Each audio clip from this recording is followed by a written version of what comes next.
పాపములో ఎక్కడో పట్టబడి ఉన్నాం మనం. ఇప్పుడు అర్జెంటుగా చేయాల్సింది ఏంటో తెలుసా? ఇశ్రాయేలు గెలవాలి అంటే, ఇశ్రాయేలుకు దేవుడు ఇచ్చిన వాగ్దానం నెరవేరాలి అంటే ఇశ్రాయేల్లో ఉన్న పాపం పరిహరించబడాలి. అలాగే నీలో నాలో జరుగుతున్న పాపాలు కూడా తీసివేయబడాలి, కడిగివేయబడాలి. మారు మనసు పొంది బాప్తిస్మం పొంది కడిగి వేసుకోవచ్చు.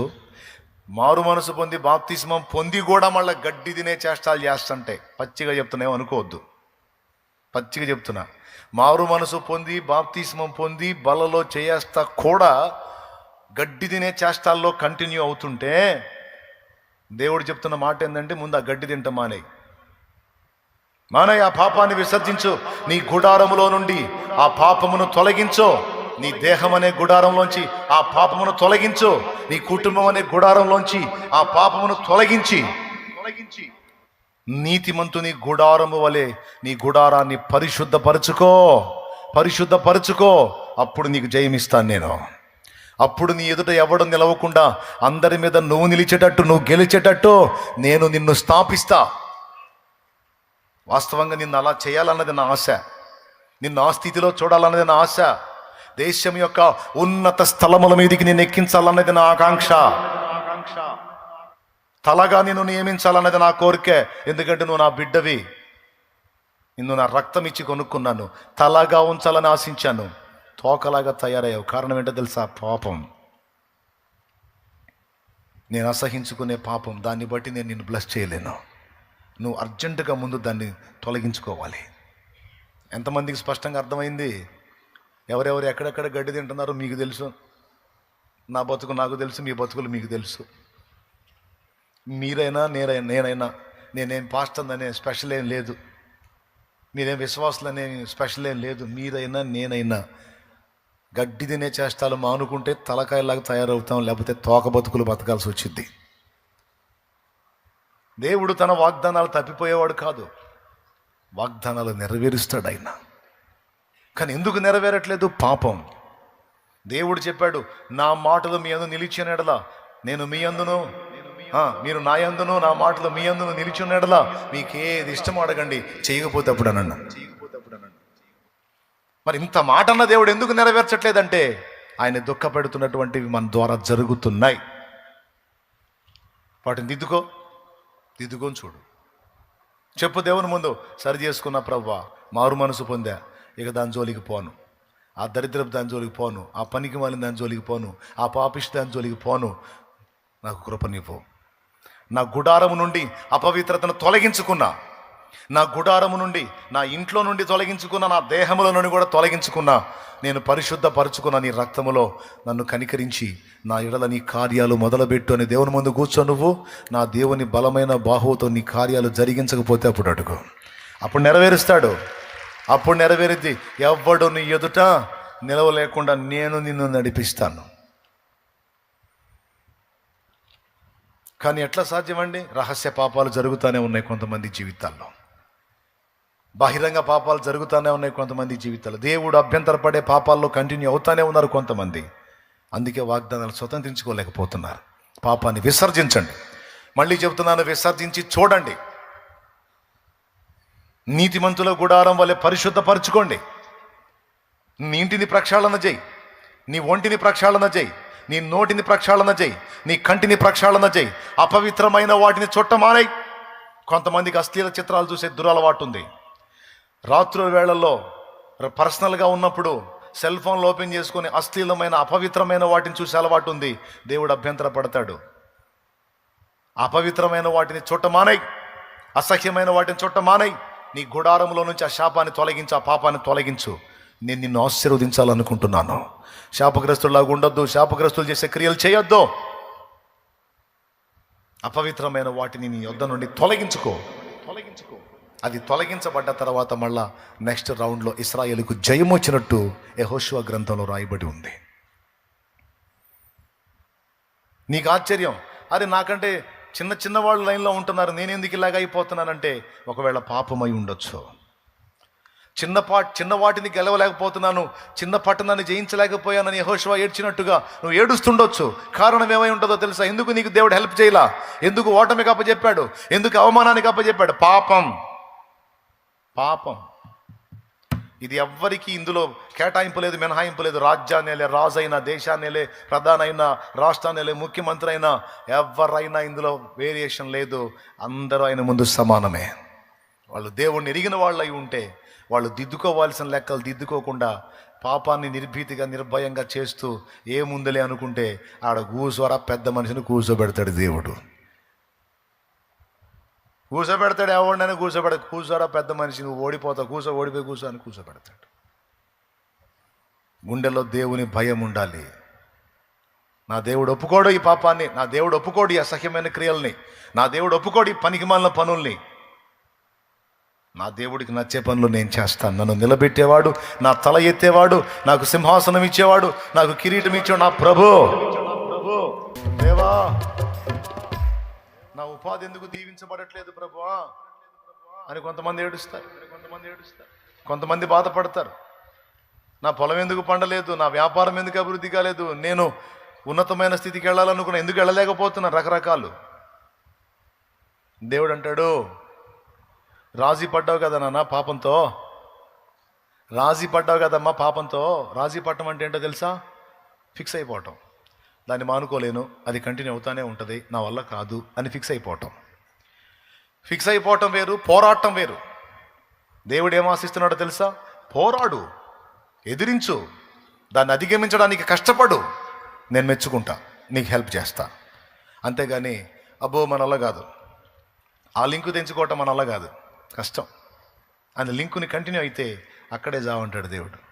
ఆ లింకులోనే జావరా, నీ బతుకు అక్కడే తెల్లారిద్ది అంటాడు. లేదు, నీవు ఆశీర్వదించబడాలా, తలగా ఉండాలా, దేశం యొక్క ఉన్నత స్థలాలకు ఎక్కాలా, అన్ని విధములైన ఆశీర్వాదం స్వతంత్రించుకోవాలి. అట్లయితే దేవుడు చెప్పినట్టు చక్కదిద్దుకో, లింకులు తెంచుకో, క్రమంలోనికి రా.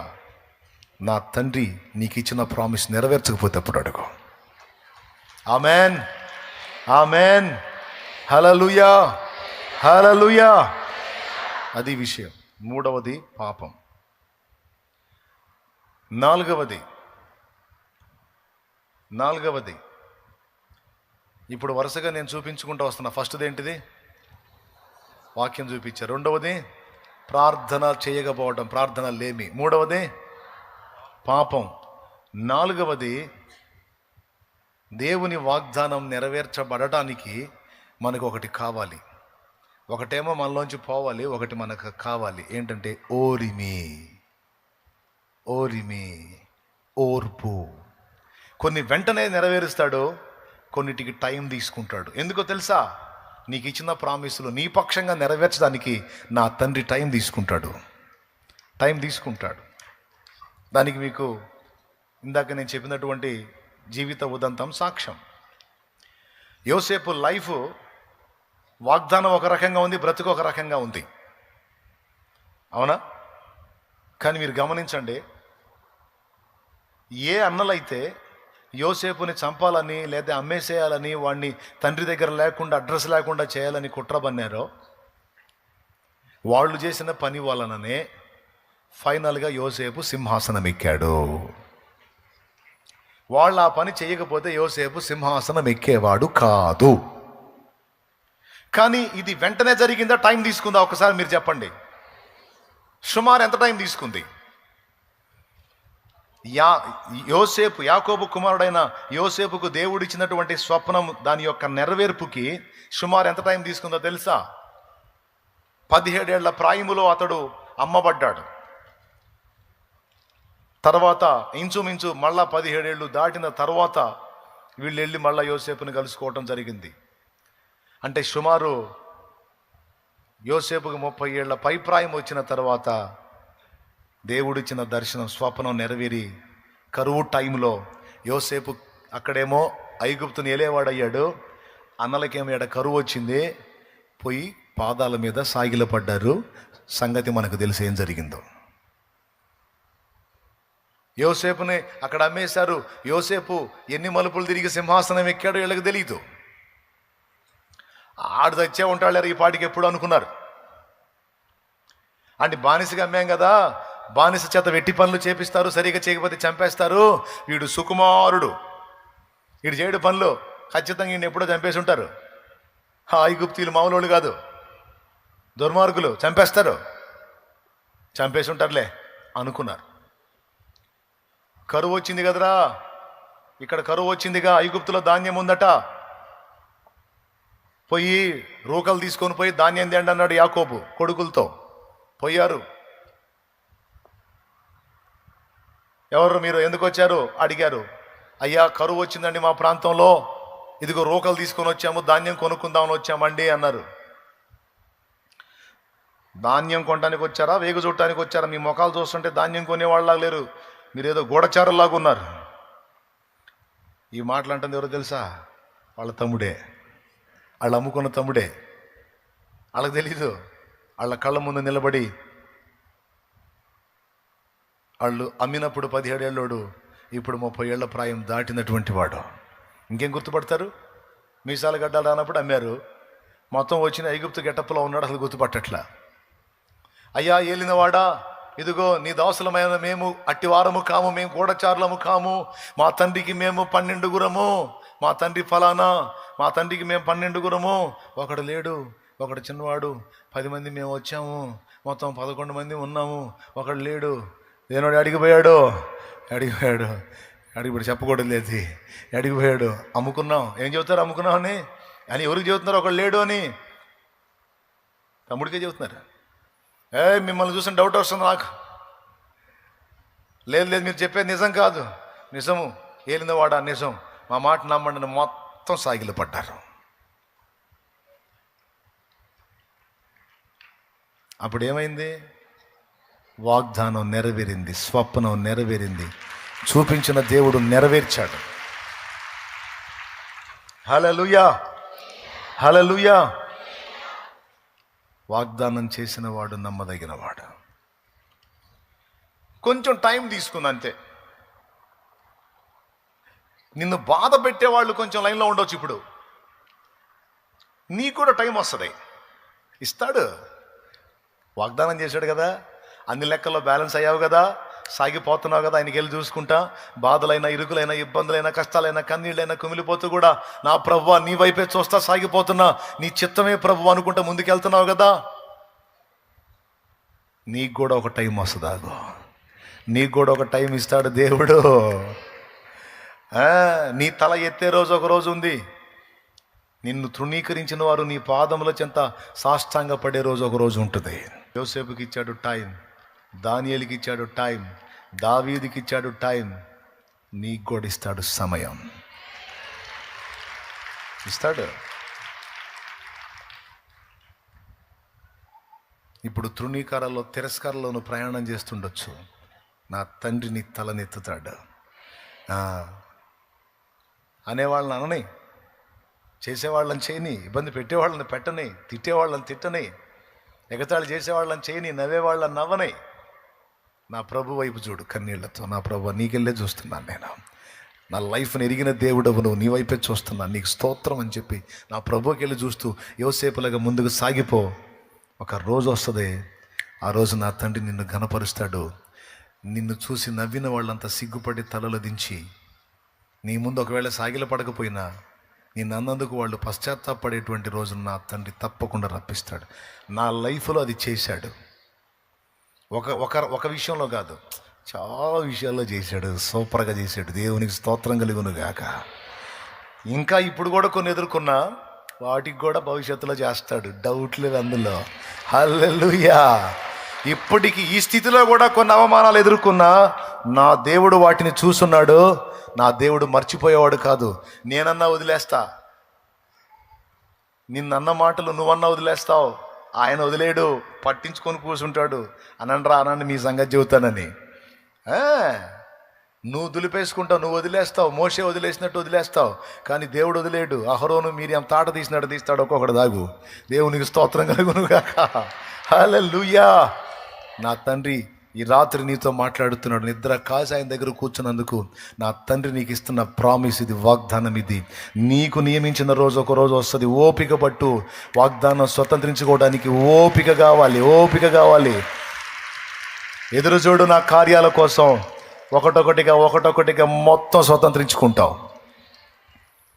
ఎక్కడుంది ఆ మాట? హెబ్రీ పత్రిక చూడండి. మనకు ఓర్పు కావాలనేటువంటి మాట హెబ్రీ పత్రికలో ఉంది. ఒకసారి చూడండి. హెబ్రీ పత్రిక 10వ అధ్యాయం 36వ వచనం. శబాష్, చదువునానా. మీరు దేవుని చిత్తమును నెరవేర్చిన వారై వాగ్దానము పొందు నిమిత్తము మీకు ఓరిమి అవసరమై ఉన్నది. దేవునికి స్తోత్రం కలుగును గాక. వాగ్దానాన్ని స్వతంత్రించుకోవటానికి ఇంకొకటి ఏం కావాలి మనకి? దేవునికి స్తోత్రం కలుగును గాక. ఓరిమి. ఎన్ని చెప్పానండి? ఓర్పు అవసరమా లేదా? మనం హడావిడి పడి వస్త్రములు చించుకుంటే జరగదు. చూడాలా ఆయన వైపు నిదానించి. నేను అలా దుఃఖపడ్డ రోజులు చాలా ఉన్నాయి. నా చెవులారా నేను తృణీకరించబడ్డ మాటలు విని ఏడ్చుకున్న రోజులు ఉన్నాయి. దేవుని ముందుకెళ్ళి నేను అసలు బతకడం అవసరం అంటావా నాలంటాడు, ఎందుకు ప్రభా నా లైఫ్ అని ఏడ్చుకున్న రోజులు ఉన్నాయి. అంటే వాళ్ళకి తెలియదు, వాళ్ళకి తెలియక కొన్ని మాటలు, పిచ్చి మాటలు మాట్లాడు. అవి నాకేమో హృదయానికి గాయాలైపోయింది. నీకే స్తోత్రం, నువ్వు ఉన్నావు కదా ఏదైనా చెప్పుకోవడానికి, ఏడ్చుకోవడానికి, మొత్తుకోవడానికి. నీ ముందే కూర్చున్నా. నిజంగా నమ్ముతున్నారా? రైట్, తప్పకుండా చూస్తారు నా దేవుని కార్యాన్ని.